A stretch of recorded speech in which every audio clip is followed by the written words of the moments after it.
What is up, all my Nexus family? It is your host, Dr. Daniel Kimbley, and you are tuned into another episode of the Nexus Podcast.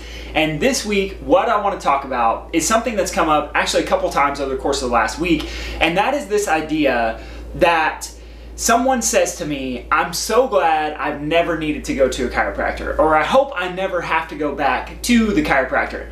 Now, this brings up a lot of feelings and a lot of emotions for me because you guys know, if you've been listening for any amount of time, you know I'm super passionate about what we do, how we do it, why we do it in the first place. And really what it comes down to is allowing people to have access to better posture, better presence, better productivity, and more profit inside of their life. Yes, make more money, but I'm also talking about life experiences. So I share this with you for one reason and one reason only, is because over the course of the last few weeks, I've been introduced to multiple people who are like, you're that chiropractor, I've heard about you before. Thankfully, I've never needed to go to a chiropractor. And while it's frustrating to me, I wanted to shed some light on the subject because I think it's important, and I think it's an important way to think about your body and think about your brain and think about the things that you do or that you don't do from a health perspective and why you do those things. And so what I want to do is first I'm going to share a story with you about me, and I want to get raw and probably share some things that you may have never heard before unless you really followed me and kind of looked in some more secret, if you will, places where I've shared some of these pieces of the story. But what I want to start with is this backstory. Many of you know I used to be a high school English teacher, but what you may not know about that journey is there is very much a part of me that was struggling deeply with addiction to prescription pain medications. And so while I was teaching, while people looked at me and they're like, oh man, you're like the health guy and you're the health guru, I had this secret thing that I was hiding. And the reason that I had this addiction, at least the best I can think about it now, is the fact, well, one, because pharmaceutical industries are just absolutely evil and they know what they're putting out there. But that's a whole other conversation. I still made the decision. And so while struggling with this, I was a functioning addict. I would show up to work every day. I was a head volleyball coach. I did all these things. I was good at what I did. But at the end of the day, I simply wasn't passionate about what I was doing. And so my option for me in my life was to use prescription medication to numb that unhappiness and numb that lack of purpose that I didn't know why I felt the way I did. I knew I was good at teaching, but literally I would snooze as many times as I could. I just wanted to stay in bed. I didn't want to get out of bed. And then I would get up out of bed at the last minute and I would rush around to get ready, and then I would do all of my lesson planning on the way to go teach. And then I would be in the classroom and I would literally on the fly be doing things.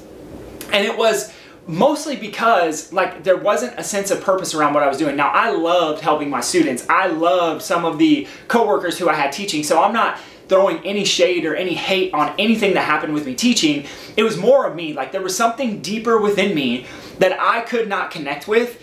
I had done everything that everybody told me I was supposed to do in my life. Literally, I got a college degree. I had a house with a white picket fence, not exaggerating, a house with a white picket fence. I had a car. I had a fiance who was about to be my wife. I had all the things that everybody tells you you're supposed to do, the American dream, the things that make you happy, and yet here I was in the darkest place of my life.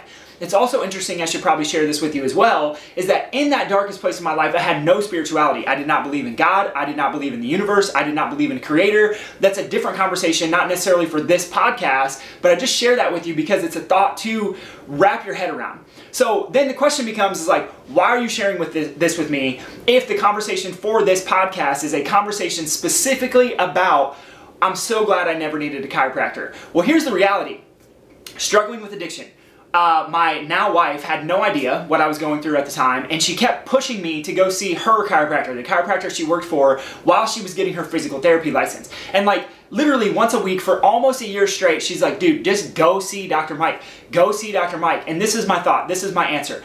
I don't know how getting my back cracked to help me with anything because I don't have anything wrong. Here I was, struggling with addiction. Here I was, lack of passion and purpose. Here I was, numbing myself every single way I knew how. Drugs, porn, working out in the gym as much as I possibly could, anything to escape the realities of my life and who I was as a person deep within. I was trying to escape all of that, and my ways to do it, everybody has ways to do it. It's different for every person. For some people it's alcohol, for some people it's drugs, for some people it's food, for some people it's exercise. Exercise can be an addiction, it can be unhealthy. I've seen people who are running so many marathons and so many ultras that they're neglecting their families and neglecting their bodies. It's not a healthy thing.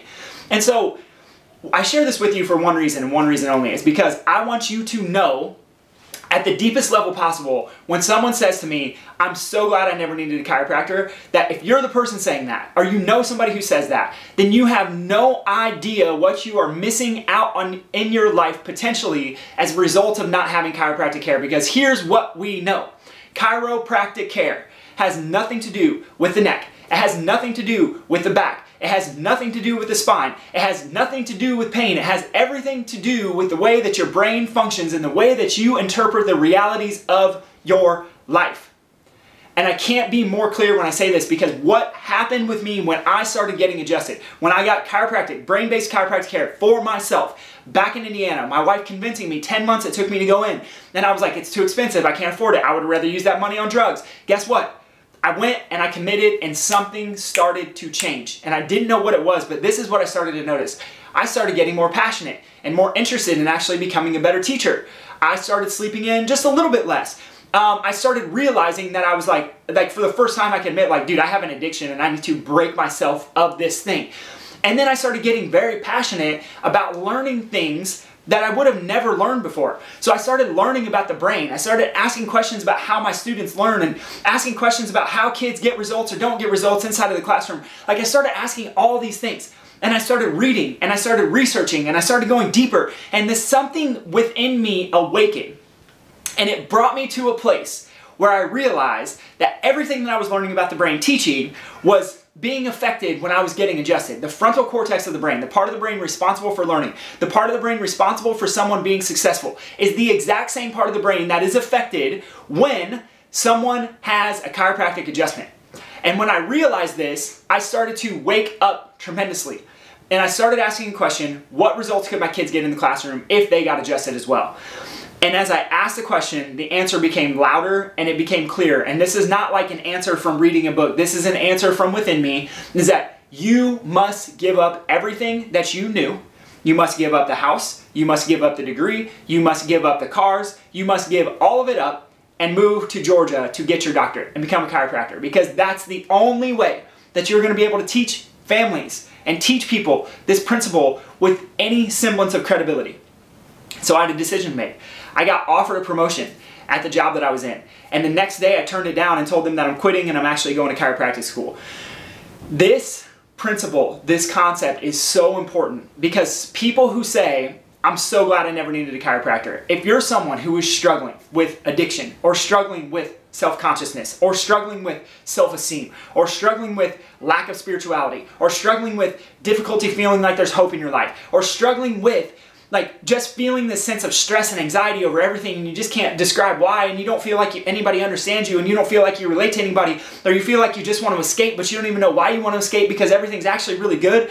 Like, I'm telling you that chiropractic care will change the game for you. And there's no one I have ever met who hasn't had a benefit from the adjustments that we give inside of our office. Why? Because we wake up the part of the brain that is responsible for success. We wake up the part of the brain that is responsible for making better decisions. We wake up the part of the brain that is responsible for saying, here's a goal, and these are the steps that I need to stick to in order to achieve that goal on the other end.